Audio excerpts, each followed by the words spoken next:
오늘이 33장의 말씀입니다. 이스라엘여 너는 행복한 사람이로다. 여호와의 구원을 너같이 얻은 백성이 누구냐. 그는 너를 돕는 방패시요 내 영광의 칼이시로다. 내 대적이 내게 복종하리니 내가 그들의 높은 곳을 밟으리로다. 하나님의 왕되심이신 행복이다라는 제목이고요. 복과 행복이 뭘까? 우리는 잘 알지만 복이라고 하는 것은 브레스죠. 브레스. 블루라고 하는 피에서부터 나오는 말이고, 행복이라는 해피죠. 해픈이라는 단어에서 시작이 되었다 그러잖아요. 하나님이 우리에게 원하시는 건 복인데, 오늘 모세는 행복한 사람이라고 하는 행복이라는 단어를 사용을 해요. 저는 어떤 생각을 해봤느냐, 그래, 우리가 진짜 복이 무엇인지를 알면 참된 행복한 삶을 살아갈 수 있는 것이 아니겠습니까? 이런 질문을 가지고 33장에 있는 출애굽 2세대를 향해서 앞에서 수많은 규례를 이야기했던 모세가 마지막에는 너네 행복한 사람이야 이렇게 선언하면서 행복 의식을 가지고 살아갈 것을 요구하는데, 어떻게 하면 행복한 의식을 가지고 인생을 살아갈 수 있을까라는 질문을 가지고 말씀을 함께 나누려고 하는 것입니다.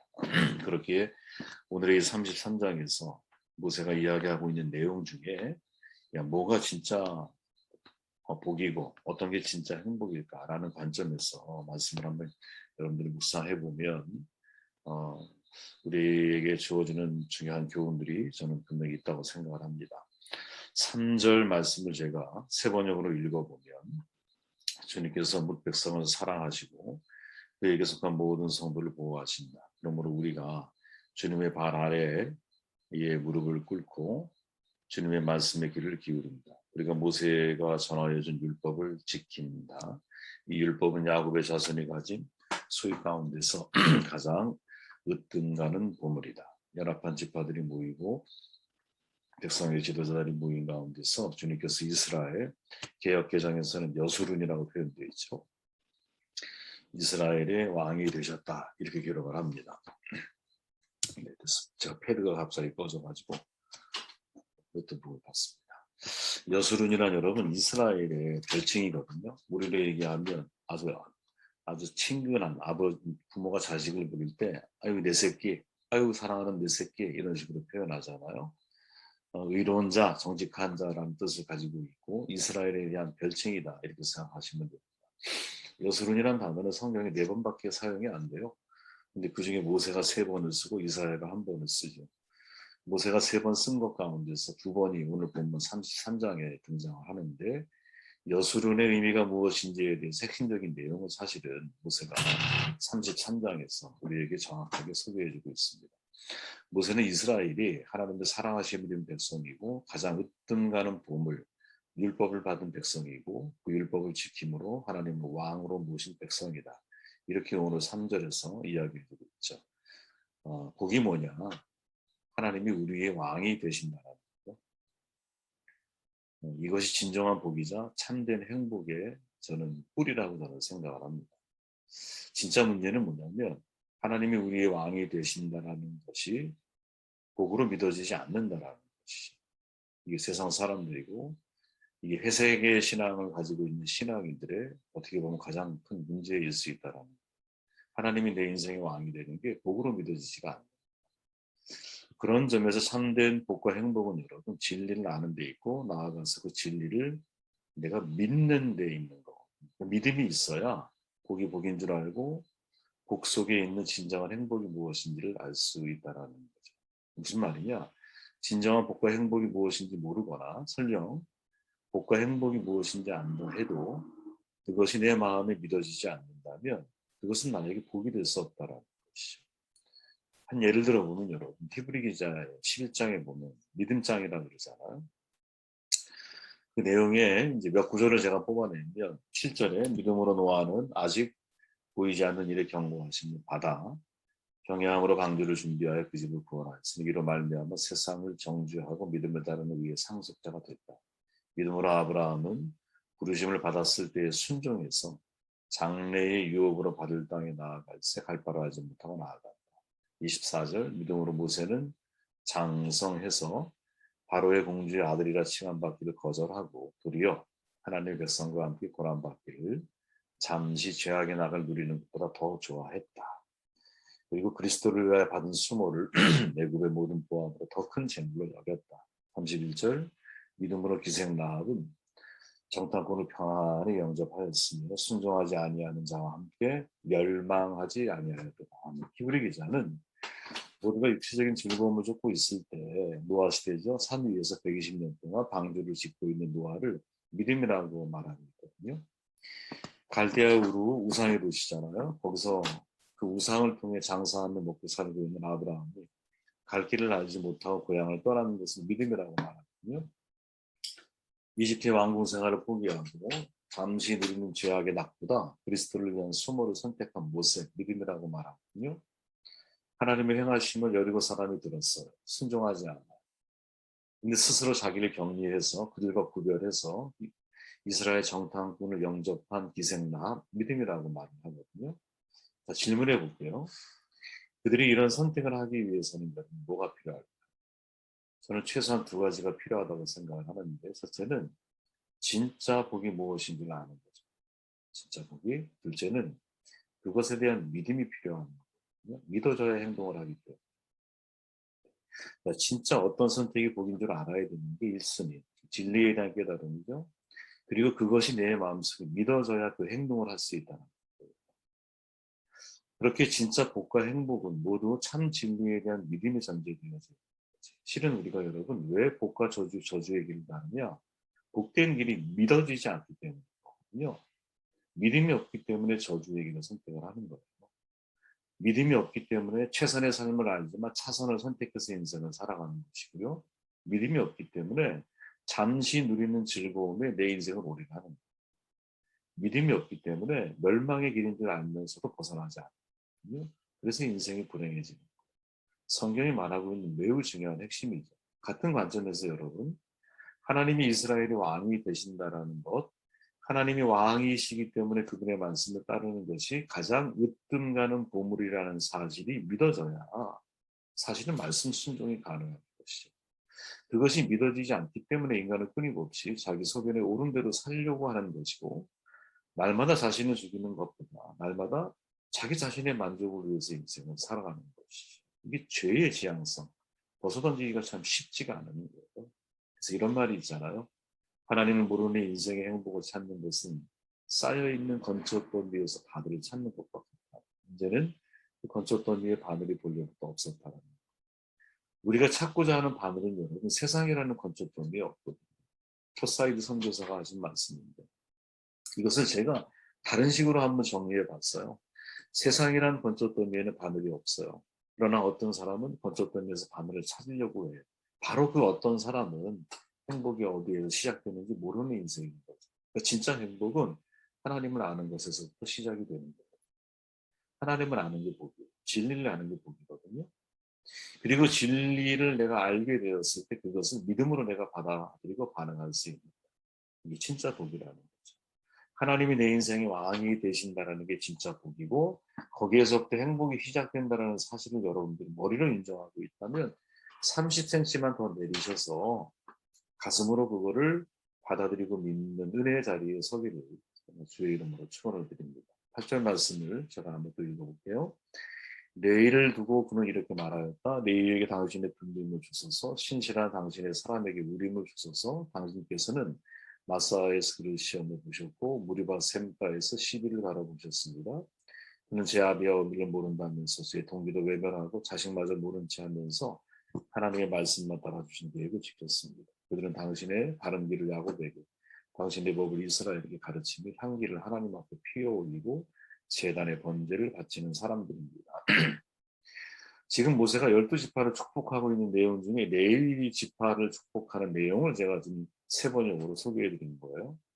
하나님의 복 주심이 진짜 행복이라는 거죠. 세상이 주는 복이 아니라 그거는 사라질 거니까 하나님이 우리에게 주시는 복이 진짜 행복인데 그 복 속에는 무엇이 있느냐? 내 인생에 체인지가 있다라. 내 인생에 변화가 있다라는 거예요. 제가 지금 왜 이 지파의 내용 축복 기도를 소개하고 있느냐? 여러분 축복 기도는 야곱이 12 아들을 축복했잖아요. 근데 똑같은 기도를 누가 모세가 마지막 죽기 전에 12지파를 축복하는 장면이 오늘 33장에 아주 중요한 내용을 다루고 있거든요. 주목할 거는 뭐냐면 야곱의 기도와 모세의 기도가 다르다라는 거예요. 한 예로 지금 우리가 읽었던 레위 지파에 대한 야곱의 기도를 보면 창세기 49장에 보면 야곱이 이렇게 기도하잖아요. 시몬과 레위는 형제요. 그들의 칼은 폭력의 도구로다. 내 오나 그들의 모의에 상관하지 말지어다. 내 영광아 그들의 집회에 참여하지 말지어다. 그들의 분노대로 사람을 죽이고 그들의 혈기대로 소의 발목 힘줄을 끊었음이로다. 그 노여움이 혹독하니 저주를 받을 것이요 분기가 맹렬하니 저주를 받을 것이라. 내가 그들을 야곱 중에서 나누어 이스라엘 중에 흩으리로다. 이게 참 축복 기도인가 싶을 정도로 저주의 내용들이 담겨 있죠. 그죠? 그런데 이건 아버지 야곱의 기도였다면 500년 후에 모세는 이렇게 기도를 하는 거예요. 오늘 본문에서. 그들은 당신의 길을 야곱에게 당신의 법을 이스라엘에게 가르치며 향기를 하나님 앞에 피워 올리고 제단의 번제를 바치는 사람들입니다. 야훼여 그의 기력에 복을 내려주소서. 그가 손으로 하는 일에 은총을 내려주소서. 그와 맞서는 사람의 허리를 꺾으소서. 그를 미워하는 자를 다시는 일어나지 못하게 하소서. 야곱은 저주로 끝나고 있는데 모세는 은총으로다가 마무리를 해주고 있다는 거죠. 왜 야곱이 그의 아들 레위를 저주할 수밖에 없었느냐? 잘 기억하시죠? 창세기 33장의 디나 사건을 기억하실 거예요. 야곱의 딸 디나가 놀러 가요. 세겜에 있는 곳에.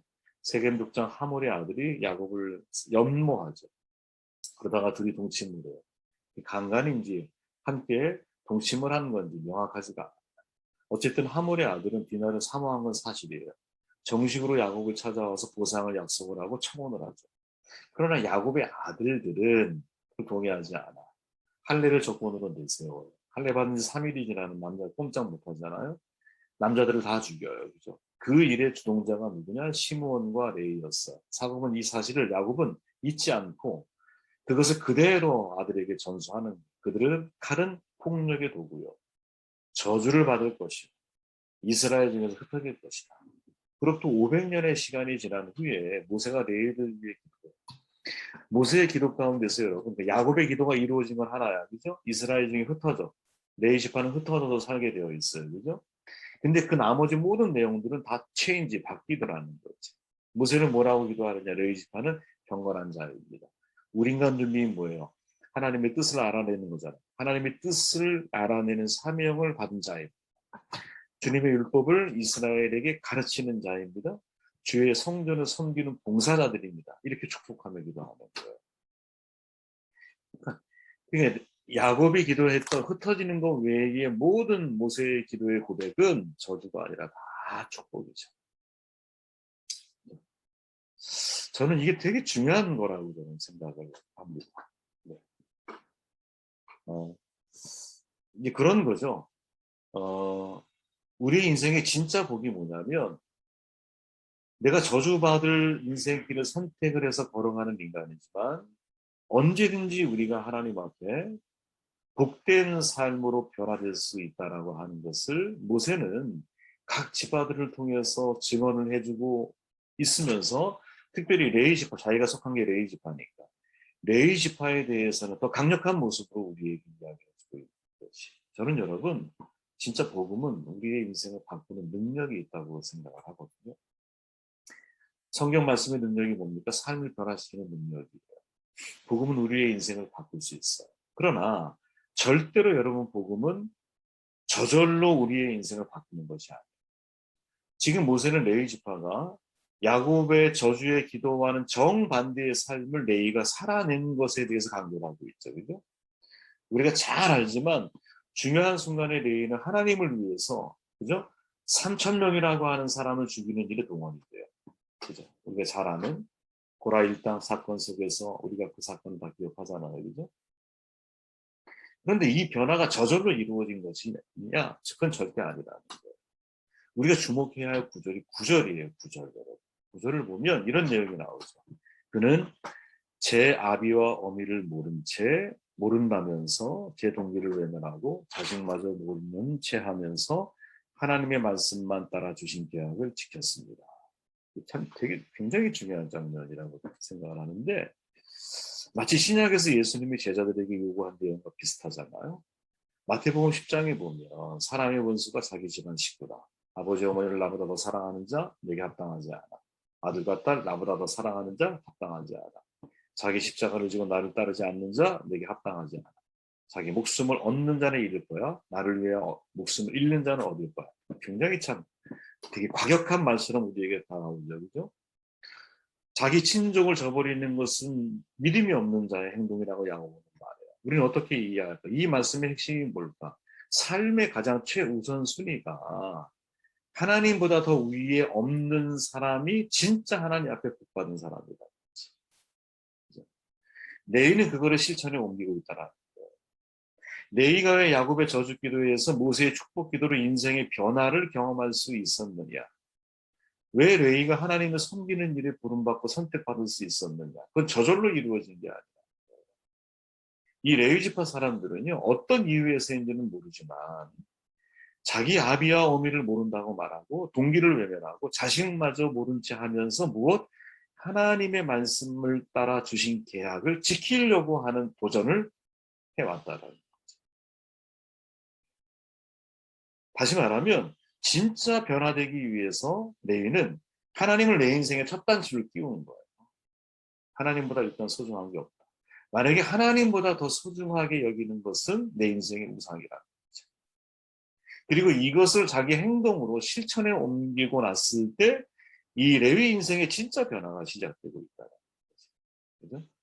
저는 여러분 저주는 은총으로 바뀔 때 복이 된다고 믿어요.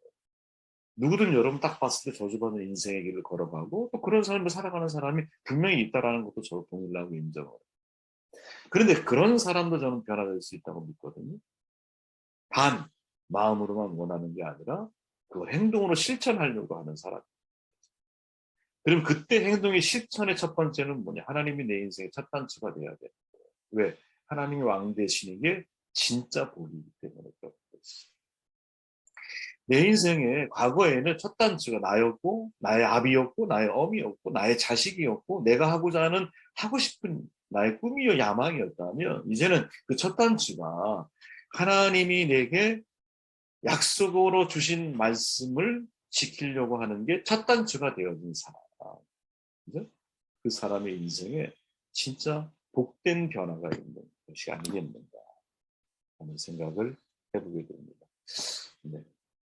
우리 26절 말씀을 읽고 마지막 제가 빨리 마무리할게요. 여수run이여 하나님 같은 이가 없도다. 그가 너를 도우시려고 하늘을 타고 궁창에서 위엄 나타내시는 아멘. 모세는 이스라엘 향해서 하나님 같은 분이 없어. 그리고 그분이 너를 도우시려고 하늘에서 궁창의 위엄을 나타내신 분이야. 하나님 도우시는 분이라는 거죠. 그죠? 마지막 절에 우리가 다시 읽어보면 이스라엘이여 너는 행복한 사람이야. 왜? 여호와의 구원을 너같이 얻은 백성이 누구냐? 그분은 너를 돕는 방패야. 같은 말이 나오고 있죠. 그러니까 진짜 행복과 진짜 복이 뭐냐? 여러분 하나님의 도우심을 통해 인생을 살아가는 법을 배우는 거예요. 우리가 젊었을 때는 여러분 I can do it. 내가 모든 것을 다 할 수 있다라는 신념으로 살아요. 근데 인생에 정말 중년 반환점을 우리가 넘길 때가 되면 깨닫는 진실이 하나 있어요. 아마 여러분들은 다 동의가 되실지 모르겠어요. 모든 것이 내 뜻대로 되는 게 없구나. 솔로몬의 말이죠.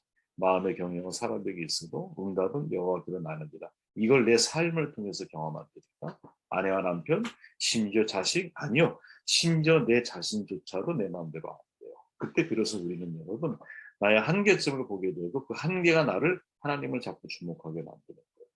베드로의 아침이란 말 들어보셨죠? 밤새도록 베드로가 고기를 한 마리도 못 잡아요. 부인하고 자기의 고향으로 돌아갔을 때 그때 주님이 말하죠. 깊은 데 가서 그물대로 고기를 잡아. 153마리의 고기를 잡아요. 바다에 물고기가 없었던 것이 아니야. 그죠? 왜? 잡았으니까 그물이 찢어질 정도로. 문제는 그 고기가 어디 있는지는 모르고 헛된 시간을 낭비한다는 거죠. 대단히 상징적인 의미인 거예요. 베드로의 아침이라는 이 사건은. 인생이 이와 같다라는 거죠. 우리의 믿음은 하나님의 말씀이 함께해야 성공과 행복이 있다는 것을 받아들이는 거거든요. 하나님이 도와주셔야 진짜 그 속에 복이 있고 행복이 있다는 것을 압니다. 내가 무엇을 이루어내는 게 아니라 하나님의 도우심으로 바울의 고백처럼 내게 능력 주시는 자 안에서 내가 모든 것을 할 수 있느니라. 여러분 성경에서 역사적으로 중요한 인물 가운데 하나가 에스라예요. 왜? 에스라가 신앙 회복을 포로기 귀환 이후에 이스라엘의 신앙의 회복을 일으켰던 아주 중요한 하나님이 사용하신 인물이었기 때문이야. 근데 에스라가 여러분 정신적인 신앙적인 문제를 다시 리프레시, 다시 회복시키고 다시 뭐랄까요? 그걸 무브먼트, 운동으로 만드는 데 있어서 성경이 뭐라고 말하냐면 에스라 7장 6절에 보면 이렇게 말해요. 에스라가 바벨론에서 올라왔으니 저는 이스라엘 하나님 여호와께서 주신 바 모세의 율법에 익숙한 자라 그 하나님 여호와의 도우심을 입음으로 왕에게 구하는 것을 다 받는 자들. 여러분 이런 축복이 저 여러분들의 삶 가운데 있기를 바랍니다. 하나님의 도우심을 통해서 그 일을 이루어가. 도우심이란 말을 에스라만큼 자주 사용하는 사람이 많지가 않아요. 하나님의 도우심으로 에스라는 신앙의 부흥 운동을 성공적으로 이끌어내거든요. 근데 여기서 우리가 진짜 더 주목해야 할 것은 뭐냐면 하나님의 도우심이 우연히 일어나느냐? 이건 아닌 것 같다라는 거예요. 왜? 에스라 7장 10절에 보면 이렇게 말해요. 에스라가 여호와의 율법을 연구하여 준행하며 율례와 규례를 이스라엘에게 가르치기로 결심하였더라. 결심해서 그것을 진행에 옮기려고 하는 과정에 누구? 아닥사스다. 사람을 통해서 하나님의 도우심이 눈으로 확인이 돼요. 하나님이 돕는다라는 말은 사람을 통해서 하나님이 나를 돕는 거예요. 그럼 하나님이 사람을 통해 우리의 가야 할 길을 도우실 때 중요한 전제가 뭐냐? 에스라는 하나님 말씀 연구해. 끝이 아니야. 그걸 준행해. 끝이 아니야. 그걸 가르치기로 결심했을 때에 하나님의 도우심이 그와 함께 하는 거라는 거지. 여러분 기도만 하면 하나님이 나를 도우시는가? 내가 성경 말씀을 많이 읽으면 하나님이 나를 도우시는가? 그것도 아니죠. 내가 하나님 말씀을 듣고 그것을 나에게 먼저 준행하며 그리고 그것을 가지고 사람들에게 가르치려고 할 때 하나님의 도우심 나의 삶 가운데 뒤따르는 거지. 그 도우심의 핵심은 사람을 통해서 하나님이 나를 도우시는 거지. 이게 진짜 복이라는 거예요. 제가 늘 말씀드리듯이 우리는 은혜로 살아가야 되는 거구나. 이 은혜로 살아간다라는 말이 달리 표현해 보면 하나님의 도우심으로 인생을 살아가는 법을 배워가야 되는 거구나. 은혜로 살아왔음을 기억하고 지금 내가 은혜로 사는 법을 배워가고 앞으로 은혜로 살아가게 될 것을 믿고 가야 된다라는 거죠. 이 은혜와 축복이 저 여러분들의 삶 가운데 제 이름으로